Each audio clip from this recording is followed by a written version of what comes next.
Hello everyone, welcome you all on my YouTube channel Future Mentor. Today in this video we will discuss about calendar.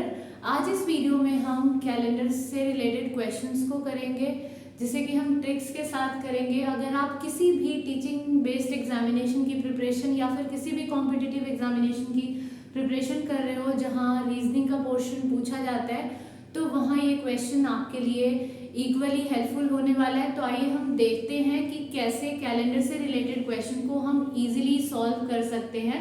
Although calendar topic जो है वो काफ़ी easy है, आप इसको बिना ट्रिक्स के भी कर सकते हो, लेकिन बिना ट्रिक्स के आपको काफ़ी टाइम लग जाएगा। तो हम आज इस वीडियो में पर्टिकुलरली ये देखेंगे कि कैसे हम अपना टाइम सेव करें और कैसे हम विद इन टाइम लिमिट में कैलेंडर से रिलेटेड क्वेश्चंस को कर सकते हैं। So first of all calendar से रिलेटेड क्वेश्चंस को करने के लिए हमें कुछ कोडिंग को जानना जरूरी होता है और वो कोडिंग जो है वो आप देखेंगे कि आखिर हम किस तरीके से निकालते हैं। तो स्टेप 1 इज कि कोडिंग ऑफ द मंथ। हमें सबसे पहले क्या करना है, हर एक मंथ की कोडिंग निकालनी है। अब आपको पता है कि कैलेंडर में क्या होता है, डेज है, मंथ आता है, ईयर आता है। तो बेसिकली हम यहाँ सबसे पहले कहाँ से स्टार्ट करेंगे कि एक साल में टोटल कितने मंथ्स होते हैं, 12 मंथ्स। तो उन 12 मंथ्स की हम कोडिंग निकालेंगे और ये कोडिंग आएगा कैसे, तो इसके लिए हमें क्या करना है, सबसे पहले जनवरी से दिसंबर तक जितने डेज होते हैं, हर एक मंथ में कितने कितने दिन होते हैं वो लिखना है। जैसे जनवरी में 31, फरवरी जो है वो 28 का भी हो सकता है, 29 का भी हो सकता है। Again March is of 31 days, April जो है वो 30 डेज का होता है, मई 31 डेज का होता है। तो इस तरीके से आपको पहले लिख लेना है। फिर हमें नंबर ऑफ डेज को 7 से डिवाइड करना है। अब क्वेश्चन आता है कि हम आखिर 7 से ही क्यों डिवाइड करें, why not with the other digits. तो इसका जो सबसे बड़ा रीजन क्या है कि हर 8th डे पे आफ्टर एवरी 7th डे, जो 8th डे आता है उस दिन क्या होता है, आपका सेम डे रिपीट हो जाता है। जैसे कि अगर मैं बात करूं कि आज थर्सडे है और आज 13 अप्रैल है, तो मतलब 7th डे के बाद 8th डे पे क्या होगा, डेट जो होगा वो 21 होगा और अगेन थर्सडे आ जाता है। ठीक है, इसीलिए हम क्या करते हैं, इनको 7 से डिवाइड करते हैं। तो जब आप इसको 7 से डिवाइड करोगे, number of days of the month को, हर महीने के दिन को जब हम 7 से भाग देंगे तो जो भी रिमाइंडर आएगा उसे हमें सबसे पहले लिख लेना है। जैसे कि अगर हम 31 को 7 से भाग देते हैं, डिवाइड करते हैं, तो रिमाइंडर क्या बनने वाला है, 3। उसी तरीके से फरवरी में अगर 29 डेज है, लीप ईयर है अगर, तो हम 7 से डिवाइड करेंगे तो रिमाइंडर 1 आएगा। जब अगर आप 28 को 7 से डिवाइड करोगे तो वो पूरा पूरा कट जाएगा, मतलब कंप्लीटली डिवाइड हो जाएगा, तो वहाँ रिमाइंडर क्या आएगा, 0। उसी तरीके से जब हम मार्च के डेज को करेंगे तो क्या आ जाएगा आपका रिमाइंडर 3, अप्रैल में क्या आ जाएगा रिमाइंडर 2, मई में रिमाइंडर 3। तो आपने देखा कि जहाँ कहीं भी 31 डेज है, मीन्स जिस मंथ में 31 डेज है वहाँ हमारा रिमाइंडर आ रहा है 3, और जहाँ मंथ में 30 डेज है वहाँ रिमाइंडर क्या आ रहा है, 2। और एक एक्सेप्शनल केस किसका आ रहा है, फरवरी का। फरवरी में अगर लीप ईयर है, 29 डेज का है, तो कोडिंग इज 1, और अगर वो जनरल ईयर है तो कोडिंग क्या आ रहा है, 0। तो आपने देखा कि इस तरीके से हम सबसे पहले क्या करेंगे, मंथ की कोडिंग निकालेंगे। नेक्स्ट इज कि हमें दूसरे स्टेप पे क्या करना है, ईयर की कोडिंग निकालनी है। तो आप सभी को पता होगा कि ईयर बेसिकली 2 टाइप्स के होते हैं। एक तो होता है आपका लीप ईयर और दूसरा होता है जनरल ईयर। लीप ईयर किसको हम कहते हैं, the year which is completely divisible by 4 and having 366 day.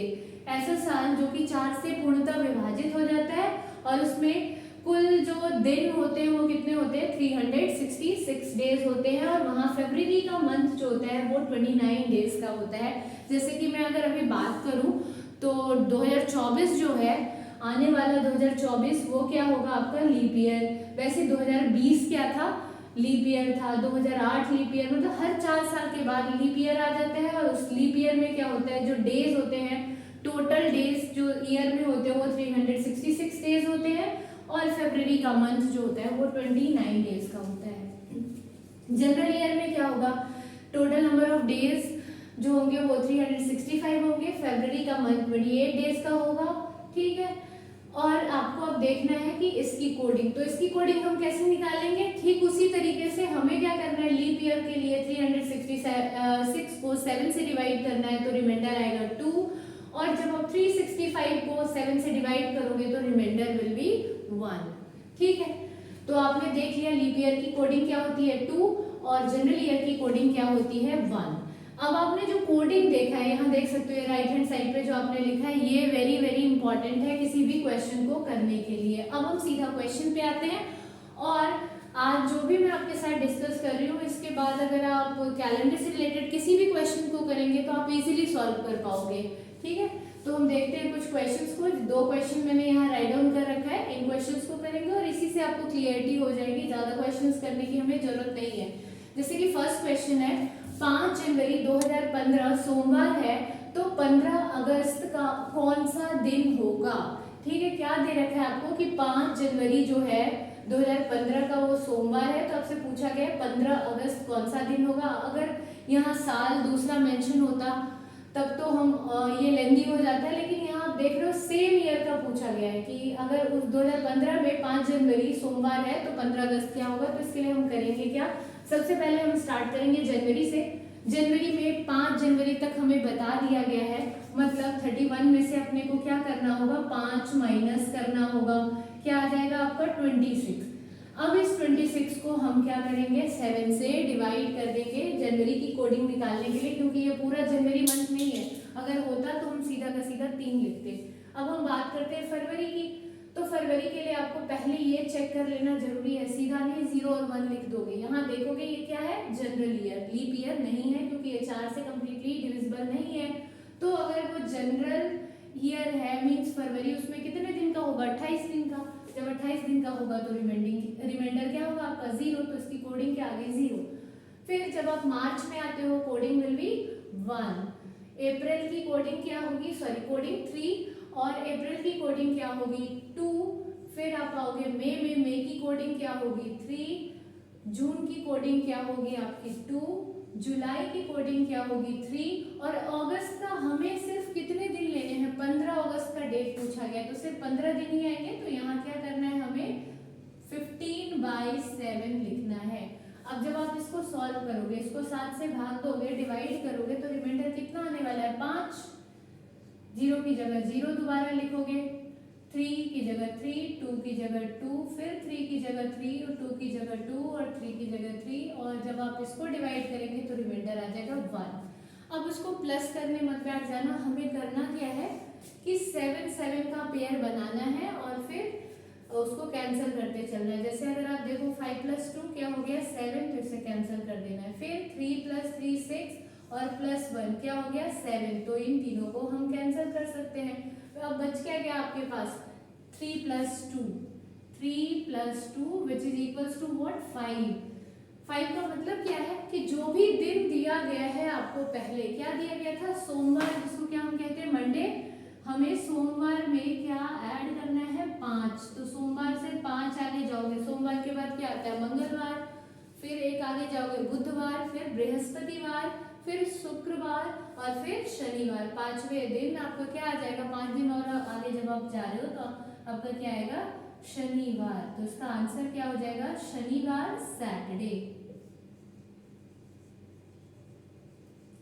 ठीक है, अब एक और क्वेश्चन है, उसको भी हम देख लेते हैं कि कैसे करना है। अब अगर आप देखोगे नेक्स्ट क्वेश्चन क्या है, 10 जनवरी 2010 शनिवार है, तो 15 मार्च 2015 को कौन सा दिन होगा। अब अगर ध्यान से देखो तो साल रिपीट हो रहा है, जो ईयर है वो जो है आपका, सॉरी रिपीट नहीं मतलब चेंज हो रहा है, सेम ईयर का क्वेश्चन नहीं है। तो यहाँ हम अगर मंथ की कोडिंग करने लगेंगे तो काफी टाइम लग जाएगा और बहुत कॉम्प्लिकेटेड हो जाएगा। तो यहाँ अपने को करना क्या है, ईयर की कोडिंग करनी है। तो सबसे पहले 10 जनवरी 2010 की अगर हम बात करें, यहाँ स्टार्टिंग से नहीं दिया गया है, तो सबसे पहले आपको करना क्या होगा, 2010 कैसा ईयर होता है general year. Total number of days कितने होंगे 365, लेकिन हमें बताया कहाँ तक गया 10 जनवरी बीत चुका है, तो 10 माइनस कर दो और 7 से डिवाइड करो, क्या आ जाएगा आपका 355/7, reminder would be what 5 reminder आ गया। अब हम क्या करेंगे, अब सीधा ये किसका हो गया आपका 2010 का आ गया। अब हम किस में जाएंगे 2011। 2011 क्या होता है जनरल ईयर, जनरल ईयर की कोडिंग क्या होगी 1। फिर 2012 कैसा ईयर है जनरल ईयर या फिर आपका लीप ईयर। 2012 क्या होगा आपका टोटली किससे डिविजिबल होगा 4 से, तो ये आपका लीप ईयर हो जाएगा। तो लीप ईयर की कोडिंग क्या होगी 2। फिर 2013 जो है वो जनरल ईयर है, 2014 जो है वो भी जनरल ईयर है, और 2015 पूरा नहीं पूछा गया, सिर्फ 15 मार्च तक जाना है, इसलिए यहाँ अगेन हम मंथ की कोडिंग करेंगे। जनवरी का तो पूरा महीना रहा होगा तो हम क्या लिखेंगे 3। फरवरी क्या रहा होगा आपका पूरा का पूरा महीना, और 2015 है इसलिए फरवरी 28 दिन का है, इसलिए इसकी कोडिंग क्या होगी 0। फिर वैसे ही हमें मार्च में से 15 तक आना है, तो 15/7। अब अगर आप इसको सॉल्व करते हो, अब ये पूरा करने की जरूरत नहीं है, जैसे मैंने आपको बताया पेयर बनाओ 5 2 7 कट गया। फिर आपको देखना है कि क्या बच गया 1 + 1 + 1 1 + 1 + 1 + 3, और यहाँ भी अगर आप सॉल्व करोगे तो आपका रिमाइंडर आ जाएगा 1। तो अब टोटल देखो क्या आ गया 1 2 3 6 और 1 7 7 आ गया। जैसे ही 7 आया मतलब ये क्या हो गया 0। मीन्स 0 का मतलब क्या है, जो भी दिया गया है आपको डे शनिवार, उसमें क्या ऐड करना है 0। 0 ऐड करने का मतलब क्या, कोई भी डे ऐड नहीं हो रहा है, मीन्स शनिवार का दिन ही होगा। कब 15 मार्च 2015 को भी शनिवार ही होगा। तो ये था आपने देखा फर्स्ट क्वेश्चन जिसमें सेम ईयर से रिलेटेड क्वेश्चन पूछे जाते हैं, और जब ईयर चेंज कर दिया जाए तो ईयर की कोडिंग फॉलो करनी है, और जहां पे ये जाके रुक रहा है, जिस मंथ में रुक रहा है, उस साल में आप मंथ की कोडिंग को फॉलो करोगे। तो इस तरीके से आप कैलेंडर से रिलेटेड किसी भी क्वेश्चन को सिर्फ इन दोनों ट्रिक्स की मदद से सॉल्व कर सकते हैं।